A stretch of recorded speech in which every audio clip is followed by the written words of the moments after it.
Olá, sejam bem-vindas e bem-vindos ao nosso canal. Hoje é o segundo vídeo do curso de leitura detalhada, leitura e discussão detalhada do livro O Capital, Crítica da Economia Política de Karl Marx. Estamos na seção 1, Mercadoria e Dinheiro, capítulo 1, A Mercadoria. Mas antes eu quero pedir que vocês se inscrevam, curtam, compartilhem com o maior número possível de pessoas para que a gente possa expandir esse debate. Cliquem no sininho para receber as notificações e também comentem, compartilhem para que possamos debater, façam perguntas, né? E possamos estabelecer um diálogo.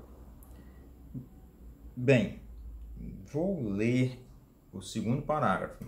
No vídeo anterior discutimos o primeiro parágrafo. Faltou só uma frase do primeiro parágrafo que dizia: nossa investigação começa por isso com a análise da mercadoria.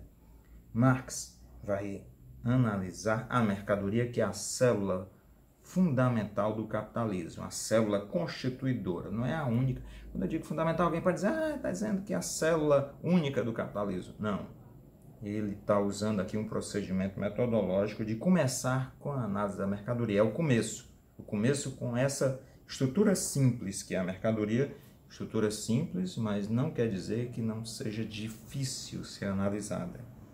Bem, aí ele começa assim, no segundo parágrafo, eu peço que vocês adquiram o livro ou baixem há livros que estão, há edições brasileiras que já estão em domínio público e estão na internet. A mercadoria é, antes de tudo, um objeto externo, uma coisa que, por meio de suas propriedades, satisfaz necessidades humanas de um tipo qualquer. A natureza dessas necessidades, se, por exemplo, elas provêm do estômago ou da imaginação, não altera em nada a questão. Então, um pouco se trata aqui de como a coisa satisfaz a necessidade humana, se diretamente, como meio de subsistência, isto é, como objeto de fruição, ou indiretamente, como meio de produção. Vamos debater isso, certo? O objeto precisa satisfazer necessidades humanas. Eu disse para vocês que eu vou fazer uma leitura baseada em 3 níveis, né, em que o Marx trabalha no Capital. O primeiro, uma análise do funcionamento do capitalismo. O segundo, uma crítica ao capitalismo, afinal é uma crítica da economia política. E um terceiro, em que ele apresenta o que eu disse, o que eu chamei no vídeo passado, e eu explico, um horizonte a partir do qual nós possamos pensar um outro sistema. Então, o objeto, a mercadoria, como todos os objetos ao longo da história humana, o objeto precisa satisfazer necessidades humanas. Mesmo a mercadoria não pôde se livrar disso. A mercadoria precisa satisfazer necessidades humanas por ser um objeto, e todos os objetos ao longo da história tiveram essa função. Sejam do estômago, sejam para a satisfação fisiológica do corpo, seja para a satisfação psicológica, espiritual, mental, né? Do estômago ou da fantasia, certo? Bem, além disso, ela pode satisfazer diretamente, servindo ao nosso corpo como fruição, servindo à nossa mente como fruição, ou indiretamente, na medida em que ela é usada para obter objetos futuros que continuem a nos manter, como uma semente que é guardada para ser plantada na safra seguinte, como uma máquina que é mantida funcionando para que haja produção a seguir, né? Como um corpo humano que precisa ser bem preservado para que tenha condições de manter a sua força de trabalho, né? Esse é um detalhe importante desse parágrafo 2º. Passaremos agora ao parágrafo 3º. Toda coisa útil, como ferro, papel, etc., deve ser considerada sob um duplo ponto de vista, o da qualidade e o da quantidade. Vou me deter um pouco aí. Lembrem, logo no título do item 1, nós trabalhamos isso. O Marx tem essa referência metodológica de qualidade e quantidade. Ele vem aí de Aristóteles, mas principalmente de Hegel. A ideia de que você não pode quantificar algo que não esteja qualificado. Você não pode quantificar uma coisa que você não sabe o que você vai medir. A quantidade é subordinada à qualidade. E mesmo no objeto útil, no valor de uso, na coisa útil, ela é vista sob um duplo aspecto: qualidade e quantidade. Bem, continuando a leitura aqui, cada uma dessas coisas é um conjunto de muitas propriedades e pode, por isso, ser útil sob diversos aspectos. Aí, o que você tiver em sua casa vai ser sempre um objeto de uso, entende? Você tem muitas propriedades. As propriedades estão nos objetos. Os objetos têm propriedades em si mesmos. Eles não dependem das relações com outros objetos. Os objetos têm propriedades que nos servem para o uso. E aí, aquele parágrafo anterior está necessidades humanas. Parece uma frase simples, né? Simples, pueril, mas não é. O Marx está considerando como essencial as necessidades humanas no uso dos objetos, né? Não são as necessidades do capital. E aí as necessidades humanas, quer dizer, o Marx está preocupado com esse mecanismo em que os seres humanos são satisfeitos. Não quer dizer, mas despreza a natureza. Não, mais adiante nós vamos demonstrar que o Marx interliga a existência humana a uma forma de vida que permita à natureza existir, que permita à natureza não ser degradada, dilapidada, como o capital faz. Mas aqui nós temos, cada uma dessas coisas é um conjunto de muitas propriedades e pode, por isso, ser útil sob diversos aspectos. Descobrir esses diversos aspectos e, portanto, as múltiplas formas de uso das coisas é um ato histórico. Por exemplo, a areia.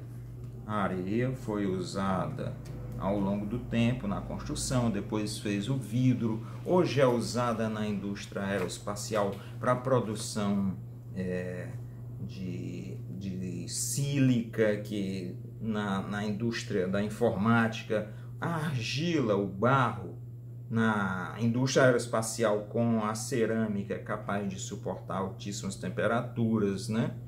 Então é um ato histórico.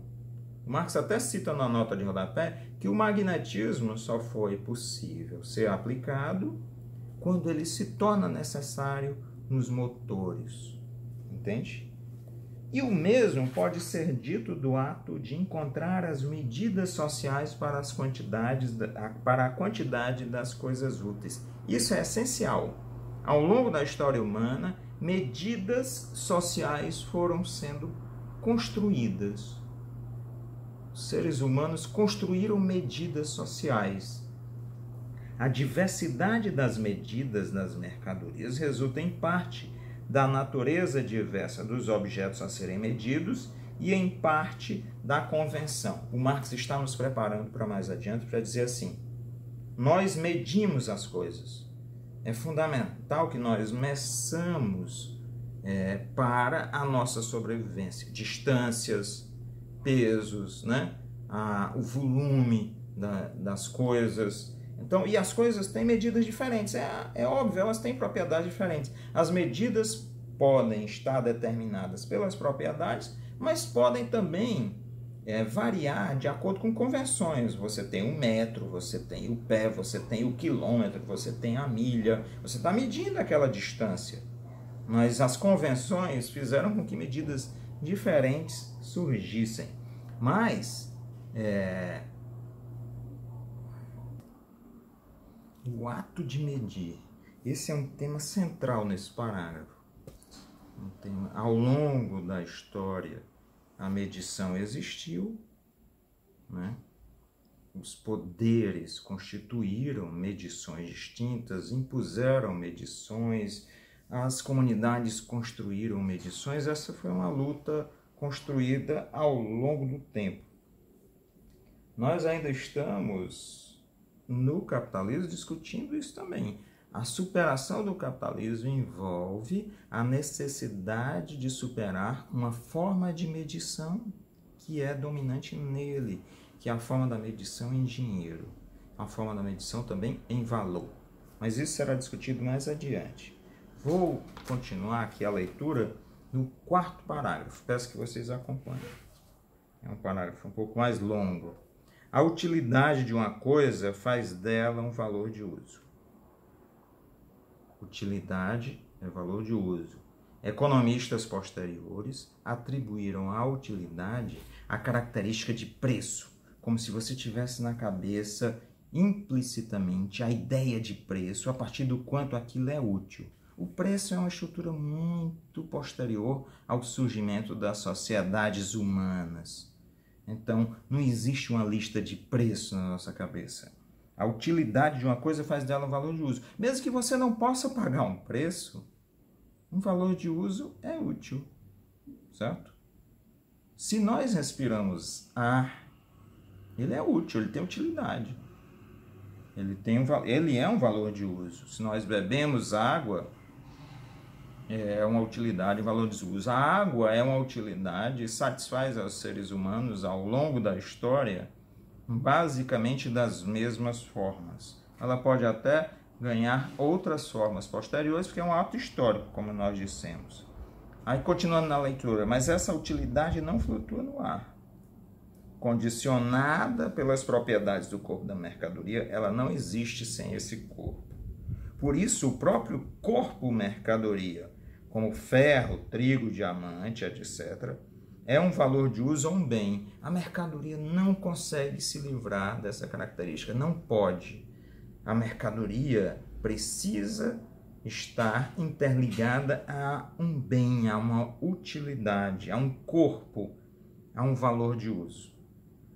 Esse seu caráter não depende do fato de a apropriação de suas qualidades úteis custar muito ou pouco trabalho aos homens. É independente do trabalho. Uma coisa satisfaz ou não satisfaz necessidades humanas.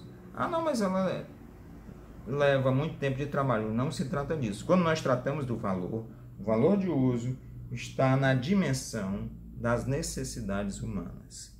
Não tem nenhuma conexão com preço, com valor de troca, seja o que for, que nós vamos explicar mais adiante. Na consideração do valor de uso, será sempre pressuposta sua determinidade quantitativa, como uma dúzia de relógios, uma braça de linho, uma tonelada de ferro, etc. Os valores de uso das mercadorias fornecem o material para uma disciplina específica, a merceologia. O valor de uso se efetiva apenas no uso ou no consumo, ou seja, o valor de uso se realiza, se efetiva, atinge uma determinada condição quando ele satisfaz ao uso e ao consumo humano, né? O valor de uso é determinado pelo uso e pelo consumo humano. Ele serve aos seres humanos ou não serve?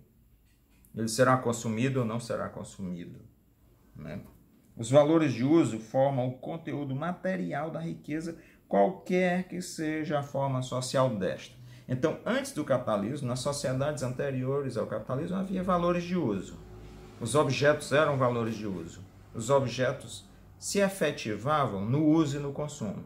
Se houver uma sociedade pós-capitalista, e eu espero que haja uma sociedade pós-capitalista que seja melhor, né, que ultrapasse a dominação dos seres humanos por outros, o valor de uso vai continuar a existir. Nós precisamos consumir, nós humanos precisamos consumir.